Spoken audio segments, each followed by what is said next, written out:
Criada em 1118 em Jerusalém, uma ordem de cavalaria chamada de Ordem dos Pobres Cavaleiros de Cristo e do Templo de Salomão, famosa como Ordem dos Templários.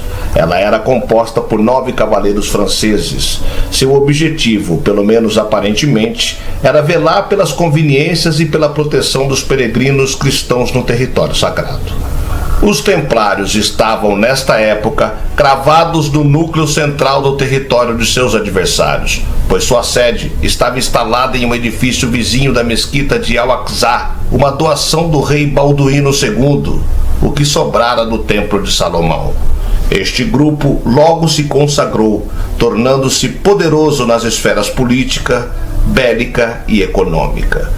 Ao longo do tempo, esta ordem obteve um grande número de territórios europeus, doados por benfeitores cristãos, dos mais diversos, dominando desta forma a grande parte da Europa. Corajosos e temidos, senhores de uma riqueza invejável, os lendários cavaleiros do templo defendiam a fé com a espada. Eles faziam votos de pobreza, obediência e castidade. Conheça a incrível história dos Cavaleiros Templários. Eu sou Sidney Góes e você está no placebo. Vem comigo, que no caminho eu te explico.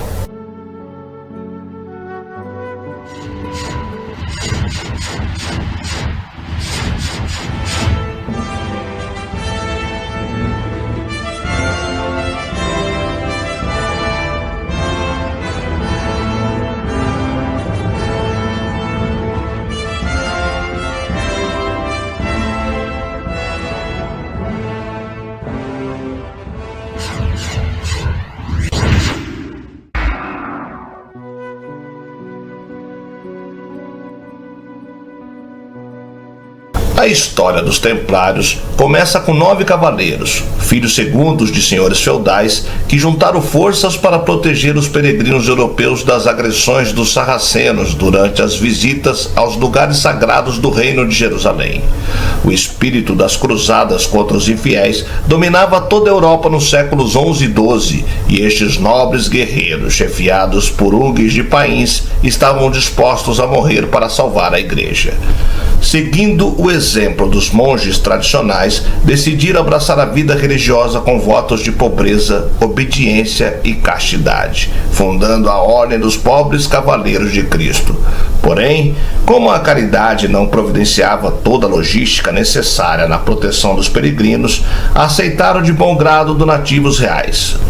Do rei Balduíno II, receberam os cavaleiros a sua nova morada, um espaço real construído sobre as ruínas do Templo de Salomão. Conhecidos a partir daqui como os Cavaleiros do Templo, conseguiram, com a ajuda do monge francês Bernardo de Claraval, um incansável apoiante da causa dos monges guerreiros, a bênção do Papa em 1120. 9 anos depois, a primeira ordem militar da história, aquela que tinha assumido a missão de defender os reinos cristãos da Terra Santa e da Europa, seria aprovada no Concílio de Troyes. Por essa altura, as muitas vitórias somadas na luta contra os infiéis, bem como a imensa riqueza que geriam com sucesso e a fama de banqueiros íntegros, criaram em volta dos templários uma lenda em toda a cristandade ocidental. Servidores fiéis, cumpridores de uma rigorosa disciplina religiosa e exímios soldados. Os templários gozavam de um grande prestígio quando entraram em terras lusas para auxiliar Dom Afonso Henriques na formação do Reino de Portugal.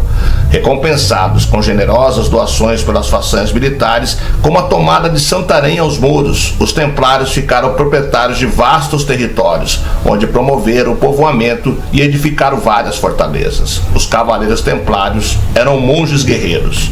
Era uma ordem religiosa, com uma hierarquia inspirada na teologia e uma missão declarada, além de um código de ética, mas também um exército armado e dedicado à Guerra Santa. Mas então, como eles chegaram ao negócio dos bancos?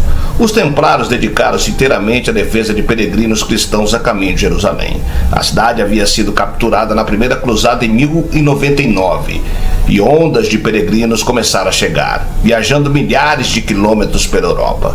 Esses peregrinos precisavam de alguma forma bancar meses de comida, transporte e acomodação para todos eles, sem precisar carregar grandes somas de dinheiro consigo, já que isso o tornaria alvo fácil para os ladrões. Afortunadamente, os templários tinham uma solução. Um peregrino poderia deixar seu dinheiro na Temple Church em Londres, depois pegá-lo de volta em Jerusalém. Em vez de carregar o dinheiro até lá, ele só precisaria levar uma carta com o crédito. Os cavaleiros do Templário eram o Western Union, conhecida empresa que faz transferência de dinheiro entre países das cruzadas. Não sabemos direito como os templários faziam esse sistema funcionar, nem como se protegiam contra fraudes. Os templários não foram a primeira organização no mundo a oferecer esse tipo de serviço. Diversos outros países haviam feito isso antes, como a dinastia Tang na China, que usava o Fei Quan, o dinheiro voador, um documento de 2 vias que permitia ao comerciantes depositarem seus lucros em um escritório regional e depois pegarem o dinheiro de novo na capital. Mas esse sistema era operado pelo governo. O sistema bancário oferecido pelos templários funcionava muito mais como um banco privado. Embora pertencesse ao Papa, aliado a reis e príncipes ao redor da Europa e gerenciado por uma parceria de monges que tinham feito voto de pobreza. E os cavaleiros do Templário fizeram muito mais do que apenas transferir dinheiro por longas distâncias. Em seu livro Dinheiro Muda Tudo, William Whitman diz que eles ofereciam uma série de serviços financeiros reconhecidamente avançados para a época. Se você quisesse comprar uma ilha na costa oeste da França, como o rei Henrique III da Inglaterra fez nos anos 1200 com a ilha de Oléron, a noroeste de Bordeaux, os templários poderiam ajudar a fechar o negócio. Henrique III pagou 200 libras por ano por 5 anos para os templários em Londres, e quando seus homens tomaram posse da ilha, os templários zelaram para que o vendedor tivesse recebido todo o dinheiro.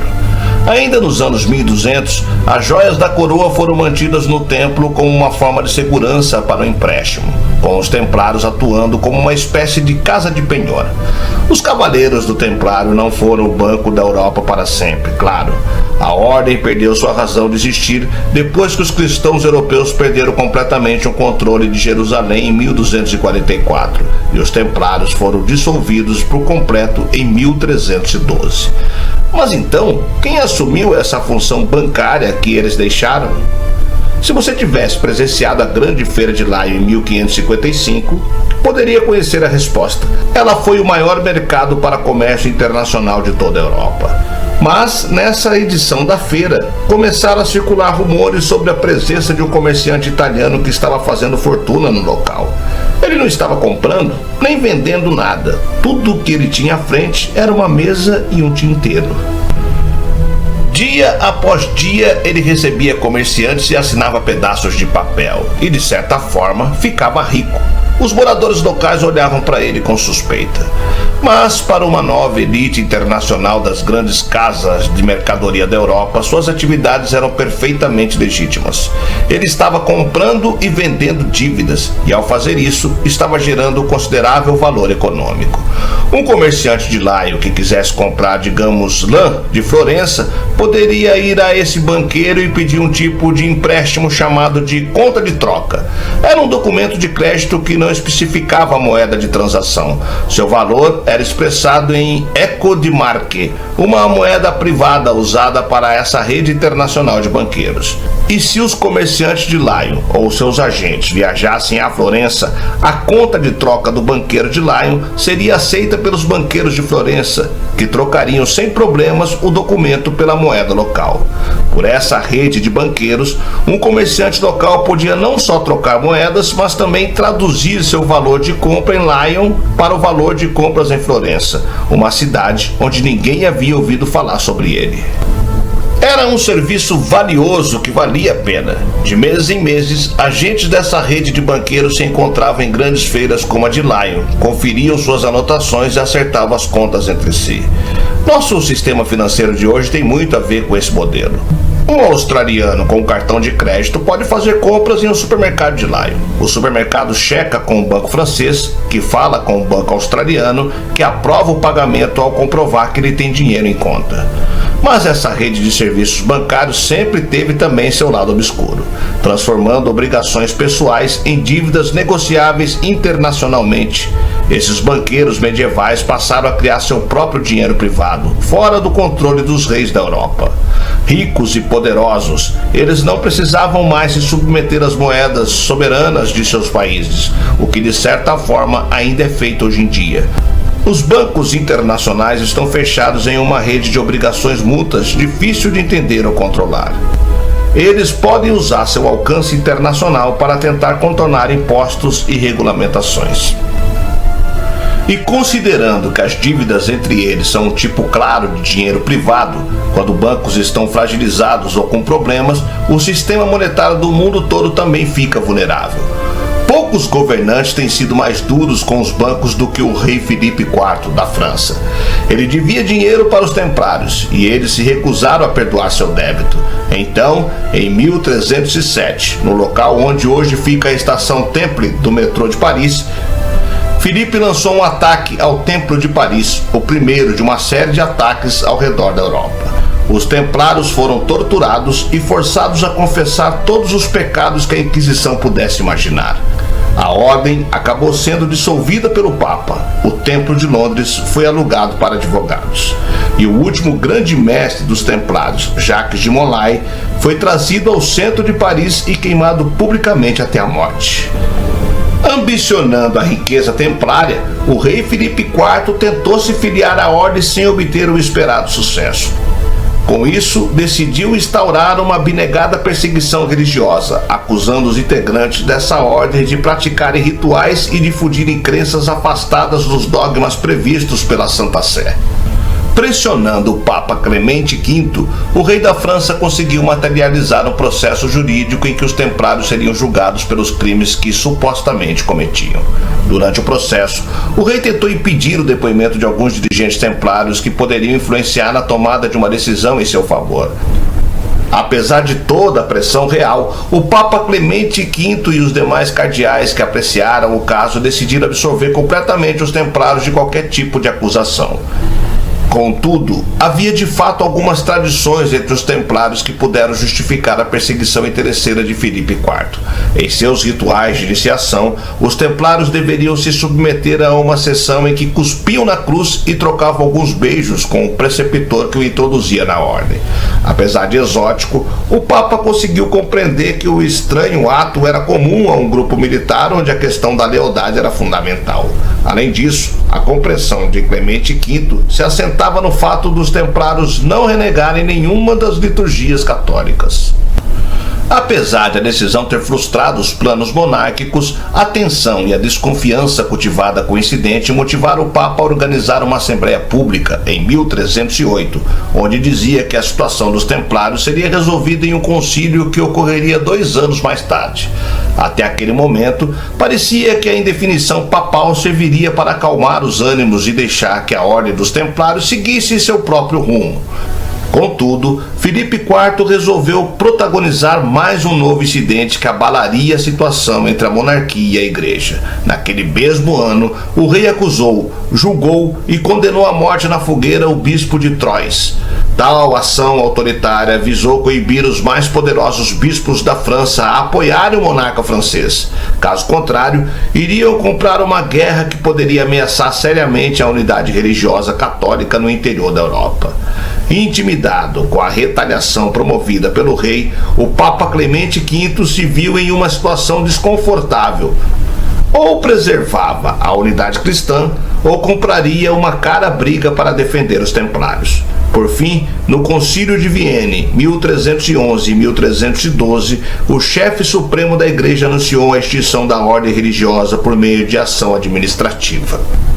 Com esse precedente, Filipe IV pôde prender, saquear e matar todos os cavaleiros templários presentes na França. Em pouco tempo, O Jacques de Molay, o grão-mestre dos templários, foi levado à fogueira em uma pequena ilha do rio Sena.